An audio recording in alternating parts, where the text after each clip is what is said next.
I think the passenger side header connects on right there. Somewhere down that way, the driver's side does, welded, or all one piece I should say.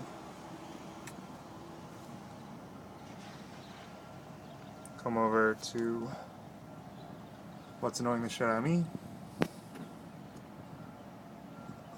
That's the end of the front piece.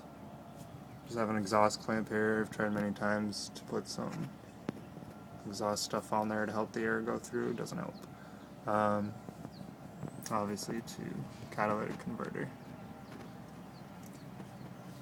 So I have one exhaust clamp currently about a centimeter from the end of it, trying to hold it closed.